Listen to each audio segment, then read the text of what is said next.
On a également des responsables au niveau de la technique, tout ce qui va être espace vert. On a également forcément une responsable zoologique. Il y a aussi le métier d'éthologue. Donc même si à Trégomeur, on n'a pas le métier d'éthologue, parce que moi je suis éthologue et notre responsable est également éthologue, on n'a pas d'éthologue propre qui fait que le métier d'éthologue, c'est-à-dire qui étudie le comportement animal toute la journée, parce que ça prend quand même énormément de temps. Sinon, voilà, on va avoir aussi une responsable à la restauration, une responsable à l'accueil, des vétérinaires qui ne travaillent pas avec nous sur le terrain, parce qu'on va travailler avec des cabinets autour de nous, de Quintin et de Châtellerault. Il faut savoir que déjà en France, il y a une seule vétérinaire qui est en libéral, donc c'est Florence Olivier-Courtois qui travaille avec tous les parcs zoologiques, parce que comme je disais tout à l'heure, on n'a pas un vétérinaire, nous, à proprement parler, dans notre parc. Donc elle va aider en gros tous les autres vétérinaires qui sont comme les nôtres, qui finalement, nos vétérinaires, ils sont spécialisés en chiens et chats ou en NAC ou en nouveaux animaux de compagnie. Donc elle va vraiment travailler avec tous les parcs zoologiques. Quand on a des grosses opérations à faire, c'est elle qui va venir les faire. Et donc elle est vraiment spécialisée dans tous les animaux sauvages. Après, il existe des parcs comme à Paris, comme à Beauval, où ils vont avoir des vétérinaires attitrés, mais c'est toujours des vétérinaires qui vont travailler avec toutes les espèces. Oui, oui, vous avez par exemple à Beauval, ils ont une clinique vétérinaire qui est sur place là-bas. Les grands parcs, ils ont les moyens, voilà, certains, d'avoir effectivement leur clinique personnelle. Effectivement. Nous, on est une petite structure, on n'a pas les moyens de se permettre ce luxe, entre guillemets. Du coup, on travaille, comme l'a dit Anaïs, en partenariat avec deux cliniques, une à Quintin et une à Châtellerault. On peut les assister. Si on a des médicaments, voilà, ça va être selon nos compétences aussi. On n'a pas des études vétérinaires, on n'a pas leurs connaissances, leurs réflexes aussi souvent, même pareil pour les éthologues, etc.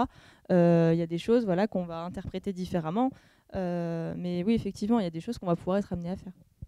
Quand c'est juste mettre un comprimé dans de la nourriture ou juste mettre un pchit, on a les pchits, on sait, bon, ça désinfecte, ça cicatrise, là on est apte à le faire. Enfin voilà, faut juste avoir il y a ce qui s'appelle la contention des animaux, c'est attraper les animaux.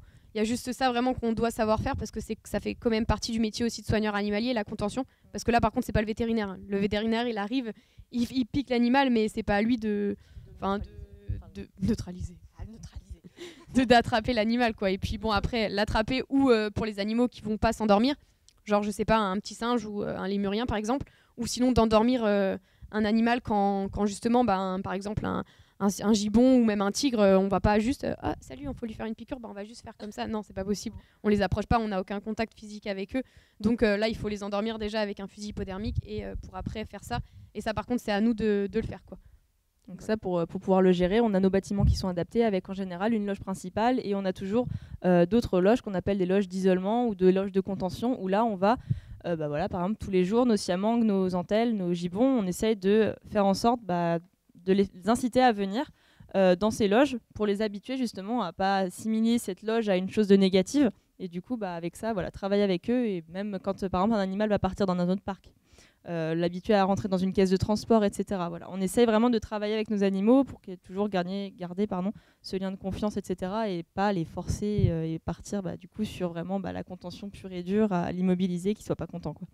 On essaye, voilà, on a des moyens on a des moyens qui ont été développés pour justement que ça se passe au mieux possible.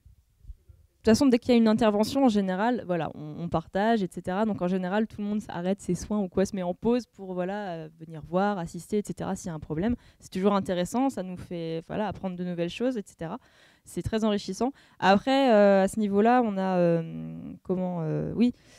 on va devoir parfois flécher nos animaux, donc fusil hypodermique pour les endormir. En général, ça va être toujours plus ou moins les mêmes personnes. C'est vrai qu'on évite de mettre les soigneurs parce que justement ils nous voient tous les jours, donc il faut vraiment, oui effectivement, sinon soit ils nous attaqueraient à travers le grillage, soit justement ils auraient peur, on ne pourrait pas les voir. On essaye d'alterner. Après des fois on n'aura pas le choix. Si on est en sous-effectif, que les personnes habituelles sont pas là, faut le faire quand même quoi. Ça dépend aussi des animaux, il y en a certains, enfin nous on a Maïka, notre tigresse, tu lui fais ça, demain il n'y a pas de souci, elle viendra à la grille, salut, non, ça dépend vraiment des animaux. Il y en a une, elle m'a vu une fois il y a 2 ans, pendant une femelle gibbon, pour la flécher, depuis c'est pas possible quoi. Moi je suis morte, dans sa tête, si un jour elle me chope, c'est fini quoi. Donc non, ça dépend vraiment des animaux. Il y en a certains qui vont être les grands singes, c'est quand même des espèces qui sont très très très intelligentes. Donc après ça va vraiment dépendre des animaux et du contact aussi qu'on a avec eux. Merci de votre attention en tout cas à tous.